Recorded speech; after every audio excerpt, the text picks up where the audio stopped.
Today's manna, repudiating the old and bringing in the new. Bible verses. Matthew chapter 3 verse 3. For this is he who was spoken of through Isaiah the prophet, saying, A voice of one crying in the wilderness, Prepare the way of the Lord, make straight his paths.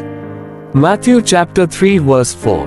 Now this John had his garment of camel's hair and a leather girdle around his loins, and his food was locusts and wild honey. Words of ministry.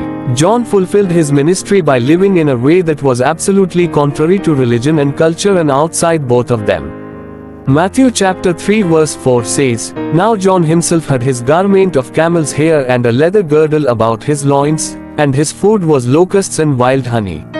According to the regulations of the law, John, who was born a priest, should have worn the priestly garment, which was made mainly of fine linen, and he should have eaten the priestly food, which was composed mainly of fine flour and the meat of the sacrifices offered to God by his people.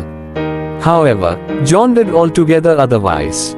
He wore a garment of camel's hair and a leather girdle, and he ate locusts and wild honey.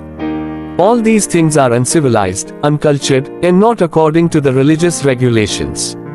For a priestly person to wear camel's hair was an especially drastic blow to the religious mind, for the camel was considered unclean under the Levitical regulations. In addition, John did not live in a civilized place, but in the wilderness. All this indicates that he had altogether abandoned the Old Testament dispensation, which had fallen into a kind of religion mixed with human culture. His intention was to introduce God's New Testament economy, which is constituted solely of Christ and the Spirit of life. Amen.